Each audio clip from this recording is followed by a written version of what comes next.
ಎಲ್ಲರಿಗೂ ನಮಸ್ಕಾರ. ನನ್ನ ಫ್ರೆಂಡ್ ಒಂದ್ಸಲ ಹೇಳ್ದ ನಿನ್ನ ಕೂದಲು ಯಾಕೆ ಉದುರ್ತಾ ಇದೆ ಅಂತ. ನಂಗೆ ಅವಾಗಲೇ ರಿಯಲೈಸ್ ಆಗಿದ್ದು ನನಗೆ ಸಿಕ್ಕಾಪಟ್ಟೆ ಹೇರ್ ಫಾಲ್ ಆಗ್ತಿದೆ ಅಂತ. ಆ್ಯಂಡ್ ಡಾಕ್ಟ್ರ್ ಹತ್ರ ಹೋದಾಗ ಗೊತ್ತಾಯಿತು ನನಗೆ ವಿಟಮಿನ್ ಡಿ ಮತ್ತು B12 ಡಿಫಿಷಿಯನ್ಸಿ ಇದೆ ಅಂತ. ಇದೆಲ್ಲ ನನಗೆ ಗೊತ್ತಾಗಿದ್ದು ಡಿಸೆಂಬರ್ ಟೈಮಲ್ಲಿ. ಅಲ್ಲಿಂದ ಈಚೆಗೆ ಮೆಡಿಕೇಷನ್ಸ್ ಮತ್ತು ಕೆಲವೊಂದಷ್ಟು ಸ್ಪೆಷಲ್ ಕೇರ್ ಮಾಡ್ತಿದ್ದೀನಿ, ಎಸ್ಪೆಷಲಿ ಕೂದಲು ವಿಚಾರದಲ್ಲಿ. ಚೆನ್ನಾಗಿ ಎಣ್ಣೆ ಹಚ್ಚಿ ತಲೆಗೆ ಮಸಾಜ್ ಮಾಡೋದ್ರಿಂದ, ಒಳ್ಳೆ ಮಸಾಜ್ ಮಾಡೋದ್ರಿಂದ ಬ್ಲಡ್ ಸರ್ಕ್ಯುಲೇಷನ್ ಚೆನ್ನಾಗಾಗುತ್ತೆ ಆ್ಯಂಡ್ ಅದರಿಂದ ಕೂದಲು ಬೆಳೆಯೋದಕ್ಕೆ ಸಹಾಯ ಆಗುತ್ತೆ. ನನ್ನದೇ ಆದಂಥ ರಿಸರ್ಚ್ ಮಾಡುವಾಗ ನನಗೆ ಸ್ಕ್ಯಾಲ್ಪ್ ಮಸಾಜಸ್ ಬಗ್ಗೆ ಗೊತ್ತಾಯಿತು. ನಾನು ಇದನ್ನು ಅಮೆಝಾನಿಂದ ತರಿಸಿದ್ದು. ತುಂಬಾ ಚೆನ್ನಾಗಿದೆ ಪ್ರಾಡಕ್ಟ್, ಈಸಿ ಆಗುತ್ತೆ ನಿಮಗೆ ಮಸಾಜ್ ಮಾಡ್ಕೊಳ್ಳೋದಕ್ಕೆ. ಡೈಲಿ ಒಂದು 5 ಮಿನಿಟ್ಸ್ ನಾನು ಯೂಸ್ ಮಾಡ್ತೀನಿ. ಇದನ್ನ ಒಂದು ಸಲ ಫುಲ್ ಚಾರ್ಜ್ ಮಾಡಿದ್ರೆ ಅಟ್ಲೀಸ್ಟ್ ನನಗೆ ಪರ್ ಡೇ 5 ಮಿನಿಟ್ಸ್ ಅಂತೂ ಒಂದು ವಾರಕ್ಕಿಂತ ಜಾಸ್ತಿ ಬಂದಿದೆ ಅಂತ ಅನ್ಕೊತೀನಿ. ಅಷ್ಟಾಗಿ ಅಬ್ಸರ್ವ್ ಮಾಡಿಲ್ಲ, ಬಟ್ ಬೇಗ ಏನು ಬ್ಯಾಟ್ರಿ ಡ್ರೈನ್ ಅಂತೂ ಆಗಲ್ಲ. ಇದ್ರ ಜೊತೆಯಲ್ಲಿ ವಾರದಲ್ಲಿ 2 ಸಲ ಎಣ್ಣೆ ಕೂಡ ಹಾಕ್ತಿದ್ದೀನಿ.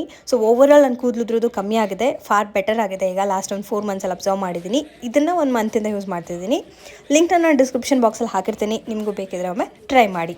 ಮತ್ತೆ ಸಿಗೋಣ. ಅಲ್ಲಿವರೆಗೂ ನಮಸ್ಕಾರ.